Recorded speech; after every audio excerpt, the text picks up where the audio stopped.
नमो भगवते वासुदेवाय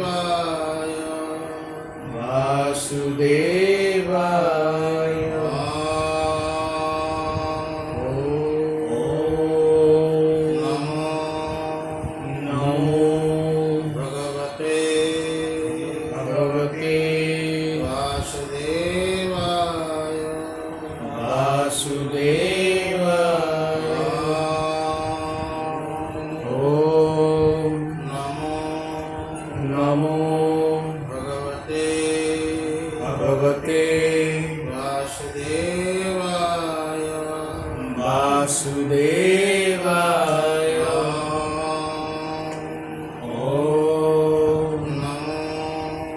नमो भगवते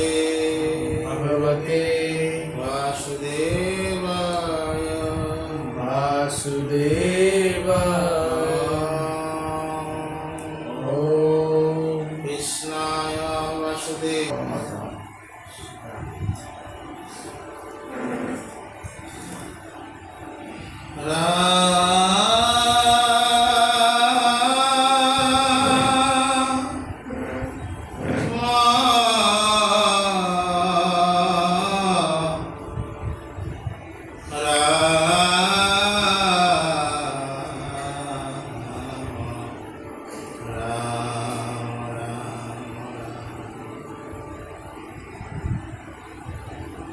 শ্রবণ কীর্তন নাহি কৃষ্ণর যথাত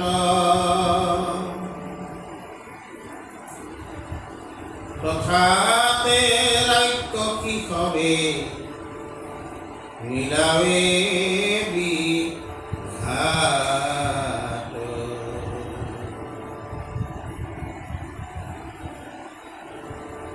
নকৰে ভকতি নিজ কৰ্ম কয়াসৰে বহুবিধ বিঘ্নে তাত উপদ্ৰব কৰে। হে ৰাম আসে পৰলোকত বিস্তৰ ভয়তাৰ যমৰ বচনে লয়ো প্ৰমাণ ইহাৰ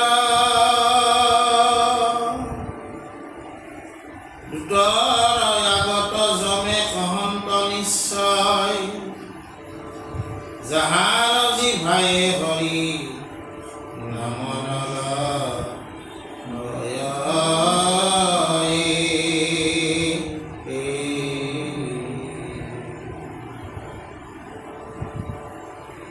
আজি আমাৰ ৰত্নাৱলী কৈছে এনেকৈ ভগৱন্তৰ য'ত কৃষ্ণৰ কীৰ্তন হয়, শ্ৰৱণ হয়, তাতে কোনো বিঘিনি নাথাকে। আৰু য'ত কৃষ্ণ কীৰ্তন শ্ৰৱণ কীৰ্তন নহয় তাতে ৰাক্ষস প্ৰবৃত্তি জাগৃত হয়। ৰাক্ষস প্ৰবৃত্তি কাক কয়?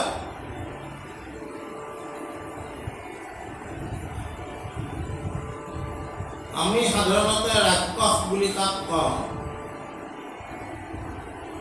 যিবিলাক মনুষ্যই কেৱল নিজৰ খোৱাটোৰ কাৰণে হাহাকাৰ কৰে, বাকী সকলে যে খাব লাগে এই জ্ঞান যাৰ নাই, তেওঁকে ৰাক্ষস বুলি কয়। এনেই আমাৰ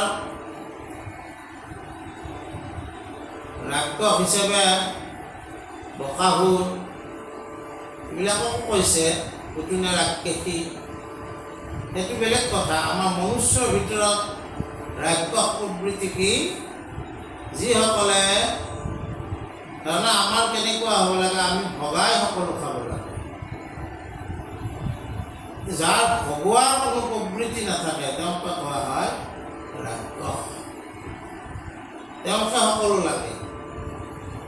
কৃষ্ণ কীৰ্তন য'ত নাথাকে তাতে এই ৰাক্ষস প্ৰবৃত্তিৰ প্ৰৱেশ ঘটে।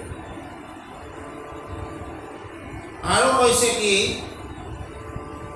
বিভিন্ন ধৰণৰ বিঘিনি তাতে উপদ্ৰৱ কৰে।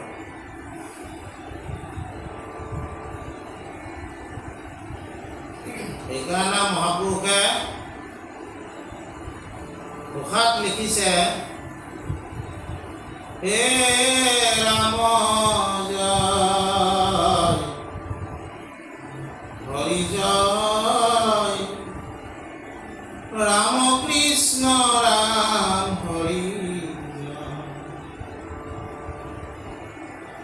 ৰাম কৃষ্ণ যিটো সততে সুমৰে তাৰয়াৰ কাষ, ভয় ৰাম জয়। ৰামকৃষ্ণ যিটো সততে সুমৰি থাকে, তেওঁ কি ভয় আছে?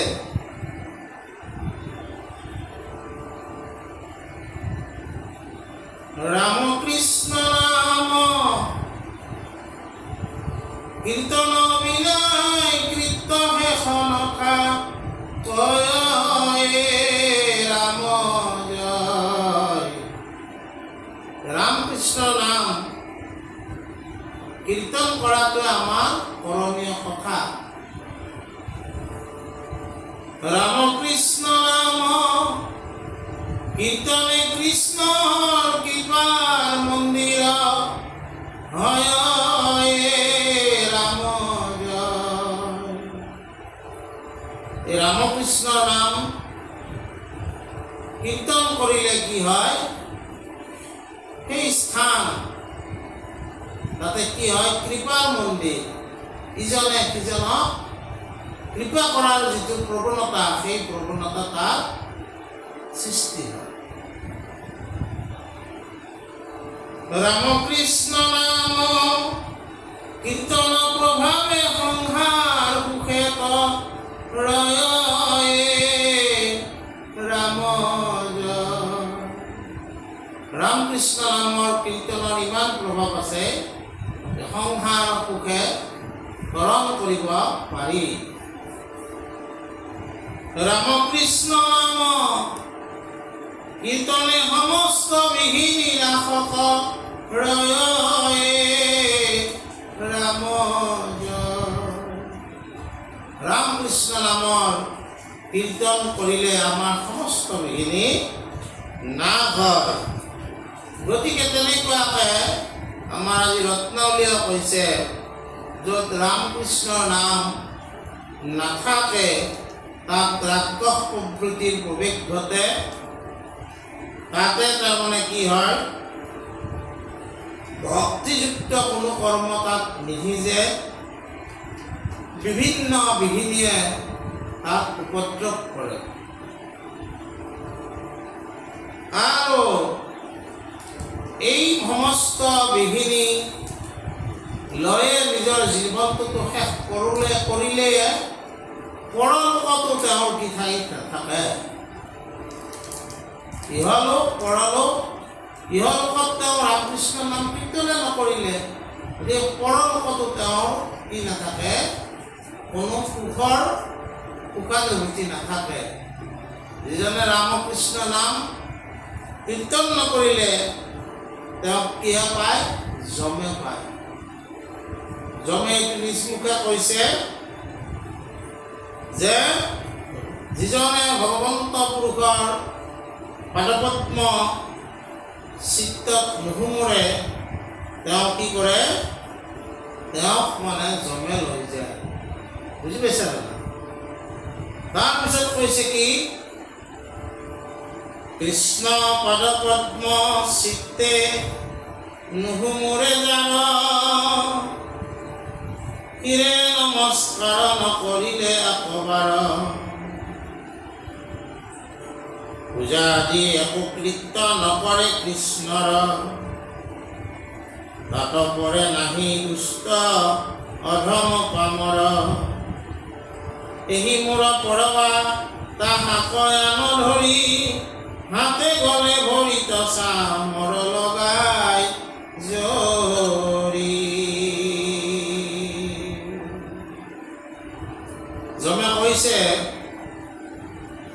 যে যিয়ে নিজৰ এই জিভাৰে ঈশ্বৰৰ নাম লোৱা নাই, ভগৱন্ত নমস্কাৰ কৰা নাই, ভগৱন্ত কোনো কৰ্ম কৰা নাই, তেওঁক অধম দুষ্ট পামৰ বুলি কৈছে।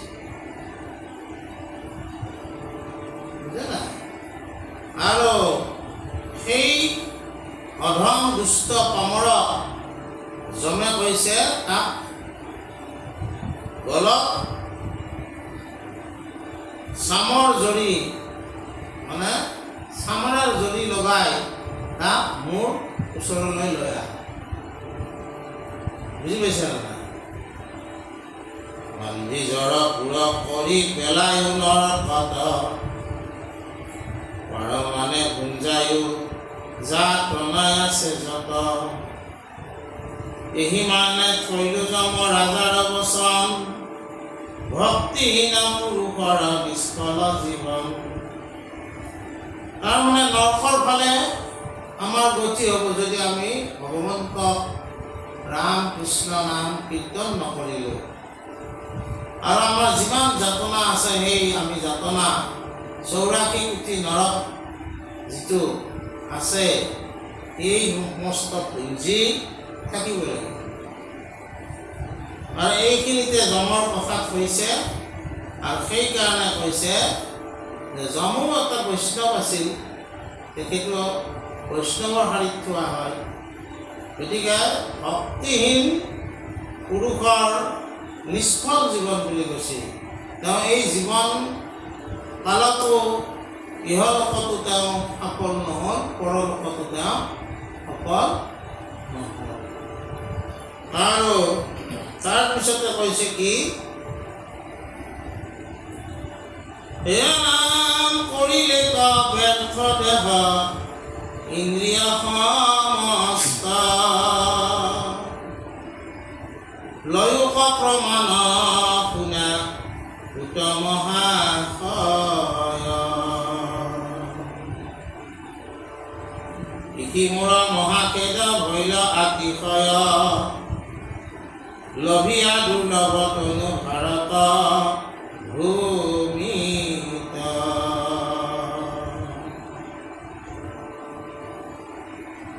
কৃষ্ণৰ চৰিত্ৰ নুশুনিলে কদাচিত, বৃথা কৰ্ণৰ অন্ধকাৰ দেখিও খাই খাত।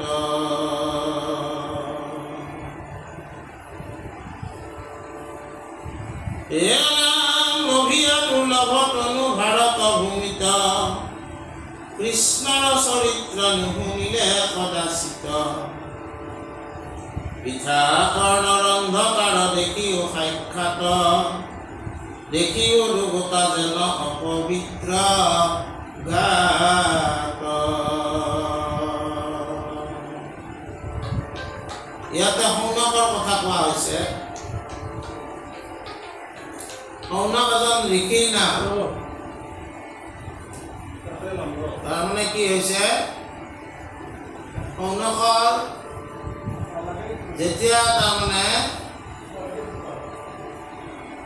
ভগৱন্ত পুৰুষৰ যি ভাগৱত শাস্ত্ৰ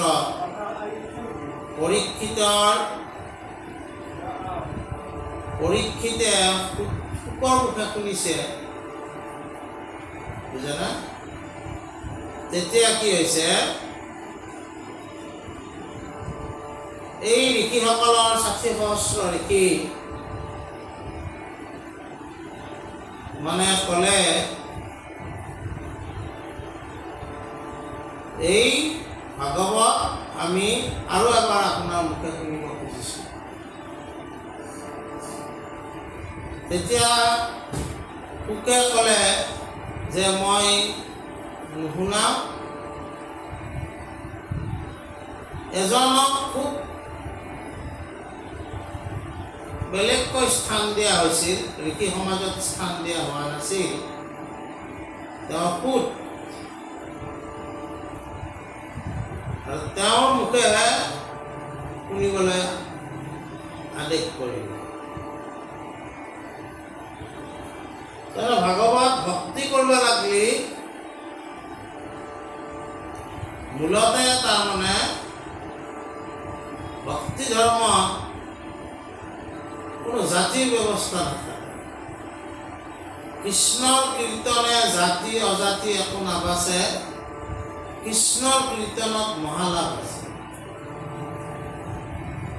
জাতি আৰু অজাতি বিচাৰ কৰি যদি কৃষ্ণ কীৰ্তন কোনোবাই কৰিছে, তেতিয়া তাৰ একো লাভ নহ'ব। জাতি অজাতিৰ একো বিচাৰ নোহোৱা কৰি কৃষ্ণ কীৰ্তন, কৃষ্ণ কথা শ্ৰৱণ কৰিব। আৰু সেইকাৰণে পুতৰ মুখে শুনিব লাগিলে। পুতৰ কথাটো কি বুলি কৈছে, তেওঁৰ মাকটো ব্ৰাহ্মণী, বাপেকটো ক্ষত্ৰিয়।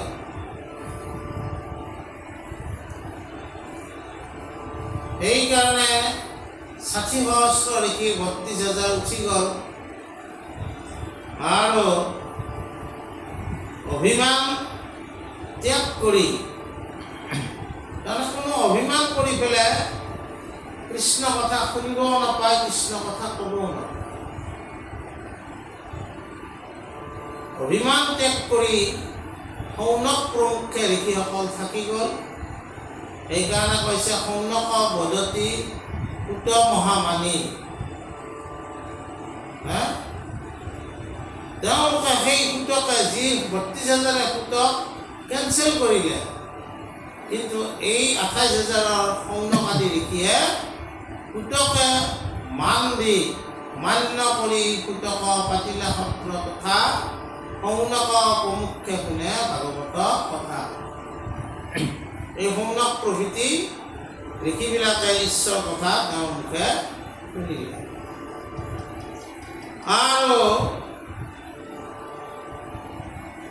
এইখিনিতে আমাৰ ইন্দ্ৰিয়সমূহৰ কথা অলপ কৈছে, কি যে আমাৰ যিটো মনুষ্য জীৱন, এই জীৱনটো সাৰ্থক কৰাৰ কাৰণে ভগৱন্তৰ গুণানু চৰিত্ৰ আমি শ্ৰৱণ কীৰ্তন কৰিব লাগে। দুৰ্লভ মনুষ্য জন্ম নকৰা বিফল, চিন্তা মনে মাধৱৰ চৰণ কমল। এই মনুষ্য জন্ম সহজতে নাপায়, কিন্তু পোৱাৰ পিছতো যদি আমি ঈশ্বৰক জানিব ইচ্ছা নকৰোঁ, ঈশ্বৰৰ কথা আমি শ্ৰৱণ কীৰ্তন নকৰোঁ, তেনেহ'লে এই জীৱনটো আমাৰ এনে গুচি গ'ল। আৰু আমাৰ ইন্দ্ৰিয়বিলাকৰ দ্বাৰা, জ্ঞানেন্দ্ৰিয়, কৰ্মেন্দ্ৰিয়, মন, বুদ্ধি, চিত্ত, অহংকাৰ সকলোৱেদি আমি ঈশ্বৰক চিন্তা কৰিব লাগিব, ঈশ্বৰৰ লগত যুক্ত হ'ব লাগিব। প্ৰথমতে কৰ্ণৰ কথা কৈছে। এই কাণ দুখনেৰে আমি আমাৰ এইটো শ্ৰৱণ ইন্দ্ৰিয়, আমি কিমান কথা শুনি আছোঁ, গ্ৰাম্য কথা, তাৰে মাজতে আমি কৃষ্ণ কথাক যদি অলপো শুনা নাই, তেতিয়াহ'লে কি বুলি কৈছে, এই দুটা অপবিত্ৰ গাত বুলি কৈছে। ইয়াত অপবিত্ৰ গাত বুলি কৈছে। তাৰমানে যিমান মই কৃষ্ণ কথা যদি শুনো, এই গ্ৰাম্য কথা শুনিছোঁ যদিও সেইবিলাক পবিত্ৰ হৈ যাব। কিন্তু যদি মই কৃষ্ণ কথা নুশুনিলোৱে, তেতিয়াহ'লে এই দুটা আমাৰ অপবিত্ৰ গাতহে হ'ব। তাৰপিছত কৈছে কি, যাহাৰ জিভায়ে হৰি চৰিত্ৰ নগাৱে, ব্যংগৰ সদৃশ তাক জানিবা স্বভাৱে, সুবৰ্ণ কীৰ্তি যুগুত সৰ্বক্ষণ, কিন্তু মুকুন্দৰ পদে নকৰে বন্দন।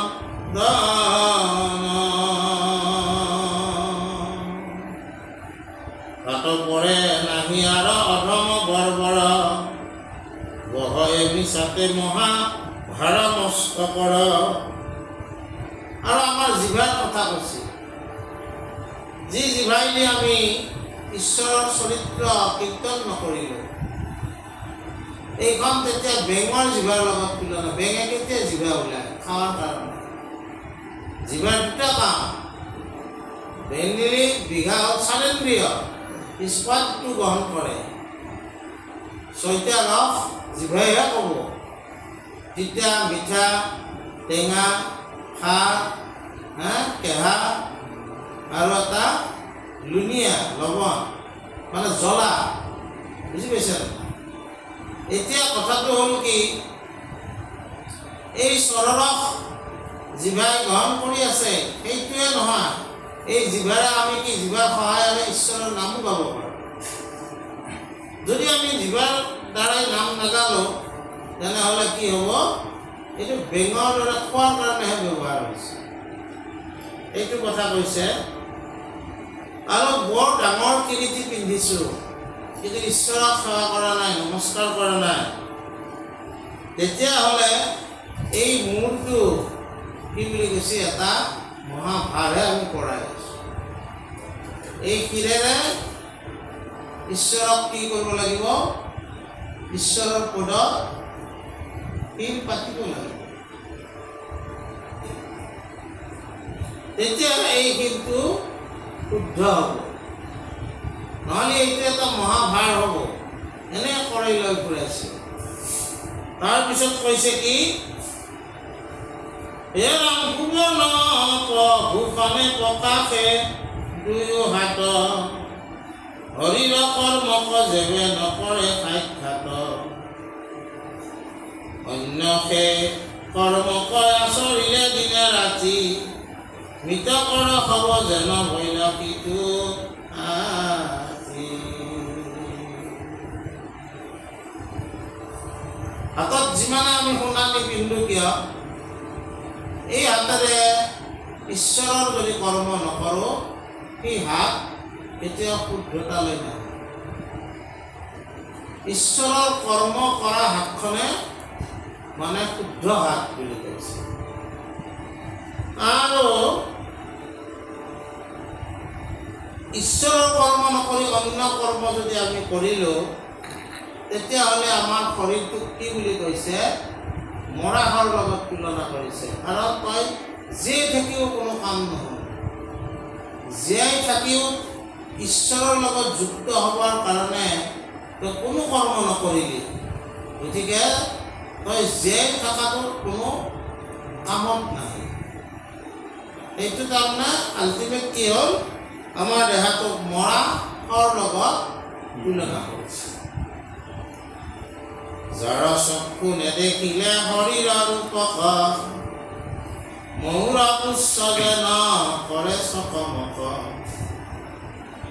শৰীৰ ক্ষেত্ৰক নভৈলে একবাৰ, বিখ্যাহিক সদৃশ জানিবা ভৰিতাৰ, বৈষ্ণৱৰ পদৰেণু নলয়লা সাদৰি, জীৱন্তৰে হ'ব সিটো জানা নিষ্ঠ কৰি, বিষ্ণু পদ লগ্ন তুলসীৰ যিটো জনে, ধ্যান লয়া অভিনন্দন কৰিলে মনে, বিশ্বাস কাৰণতে সিটো হব সময়য়াতি ও কাছ পুছ কৰে যেন কুমাৰৰ ভাতি।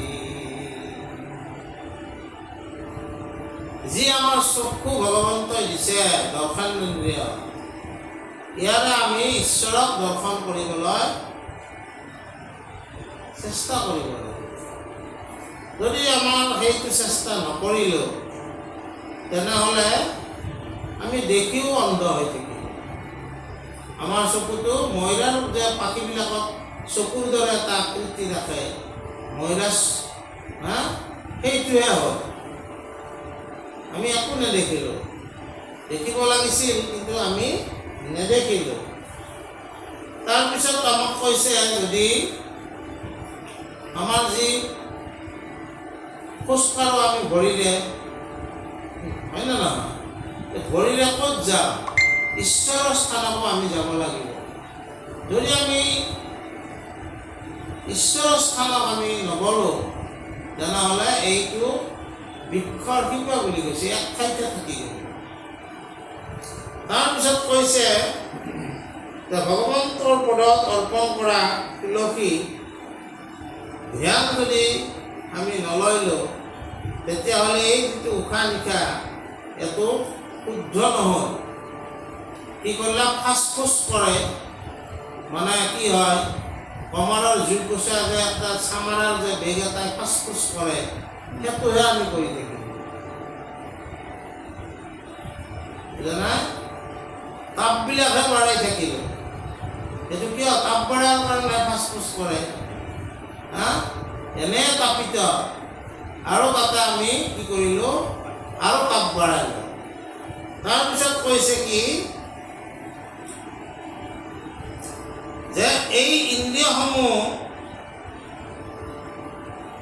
যদিও ঈশ্বৰে আমাক প্ৰদান কৰিলে আমি মানে প্ৰাৰ্থনা নকৰিলোঁ। ঈশ্বৰৰ এটা নাম গোবিন্দ। ইন্দ্ৰক জয় কৰাৰ কাৰণে ঈশ্বৰৰ এটা নাম গোবিন্দ। বুজা নাই? গতিকে আমি ইন্দ্ৰিয়বিলাকক জয় কৰাৰ কাৰণে কোনো আমি চেষ্টা নকৰিলোঁ। ইন্দ্ৰিয়ৰ ভোগৰ আসক্তিতে আমি ব্যস্ত থাকিলোঁ। বুজা নাই? আৰু সেইকাৰণে তাৰমানে কৈছে যে আমাৰ ইন্দ্ৰিয়বিলাক ব্যৰ্থ হ'ল। মাধৱদেৱে সেইকাৰণে ভগৱন্তৰ ওচৰত প্ৰাৰ্থনা কৰিছে যে ধৰ্মক জানো মই তথাপি প্ৰবৃত্তি নাই, অধৰ্মটো নিবৃত্তি নহয়, হৃদিস্থিত হোৱা তুমি যেন কৰবা আমি দেখি শিক্ষা কৰি নহয়। ভগৱন্ত তুমি মোৰ ইন্দ্ৰিয়বিলাকক বিশেষ বুলি কৈছে পালন কৰিব। কথাটো বুজা নাই? তাৰপিছত কৈছে কি যে অসন্ত বিষয়ে ৰাত্ৰি দিনে আসপতি, এই হেতু জানিবা যাই বেকয় অধুগতি, এনেবা বুলিবা ইটো ইন্দ্ৰিয়সকল কেন মতে মনুষ্যৰ বয়সা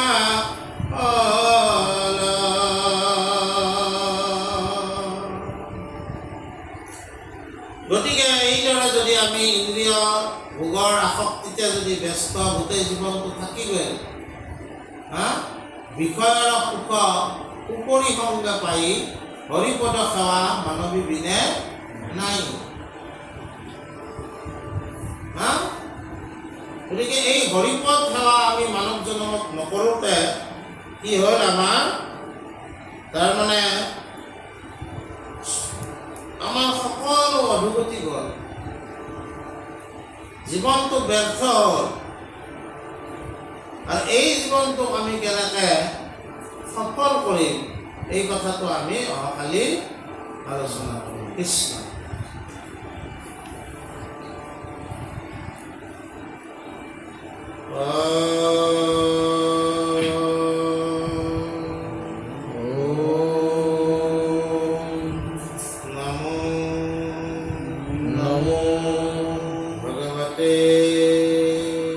भगवते